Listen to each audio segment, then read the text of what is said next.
Hey guys, just a quick update again. So in line there we have an OAS observer.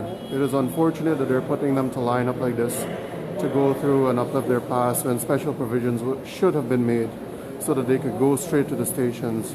Also, you have a lot of people in line. So all of these people in line, boxes are already coming out.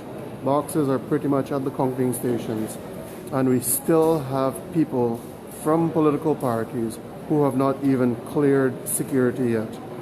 The fact that they opened the gate, at least permitted people to start coming in so late, is a bit concerning.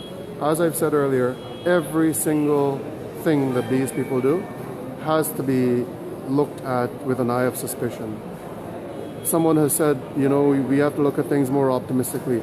These guys have given us little reason to be optimistic. I want to touch on two other things. Mikel Rodriguez, popularly known as Critic, he was given accreditation by the Liberty and Justice Party and the New Movement. Critic is a member of the joiners list, and thus he is permitted 3 identification. So the propaganda machine that is being spun out there, that there is something afoot, something surreptitious, those things are all wrong. Critic was part of the joiner list of 3 parties, and thus 2 parties sought accreditation for him. Well, I don't know if ANOG did, but 2 parties sought accreditation for him, which were actually granted. However, yesterday when he was at the gate and he showed up, they asked him which one he was working for. He had one, it said standby on it, and then another one for TNM that actually had tabulation agent on it. So there is nothing wrong with that. That is permitted under Part 22 of the Representation of People Act. The issue with dead people voting, when you look at what happens at a polling station, you have all of these people, all political parties present, scrutineering the list. And if someone is accusing a dead person of voting, now who did that dead person vote for? There is no way to tell who they voted for.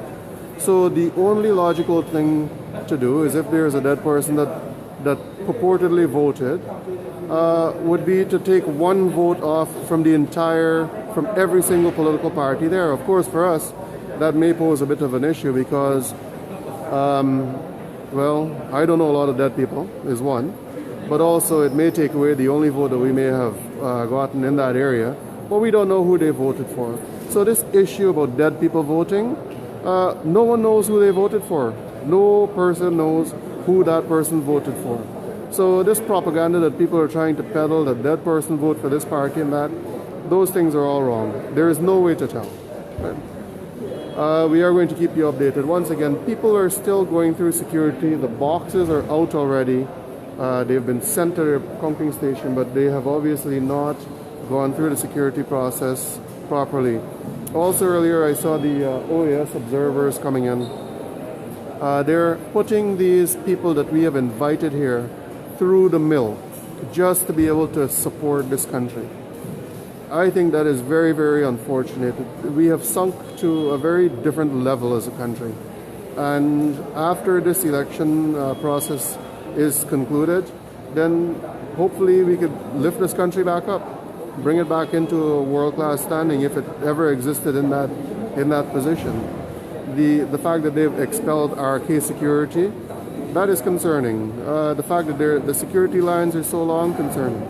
Right? So all of these are concerns, and it is not that it is a difficult task to be able to get these things right. These are all previous military officers, previous military tacticians, planners. They should know. They should know how to plan an activity. To me, we have not put enough of a premium on planning, or maybe they did put enough of a premium on planning on how they're going to plan to undermine this process. For us, we are going to do everything that we can to try to interrupt this, right? And we are going to keep you updated as it goes by. Yesterday, I broadcast something from the tabulation room, some statistics. Some people complained that the numbers were smudged. There is a difference when you pick up any electronic device on that device, somewhere on it, it has a frequency range at which it operates. If it operates at a different frequency from what you're looking at, like a TV to a TV, a phone to a TV, a phone to some lights, and so on, there is a frequency difference in there. In sound, it's called a beat frequency. Anyhow, that being said, the difference in frequency will obviously show how it's shaking like that. What I am going to try to do today is, instead of zooming in so close, I'll keep it back a bit so that you could put it on a big screen and maybe get a better view of the numbers on it. All right, we'll keep you updated. Thank you.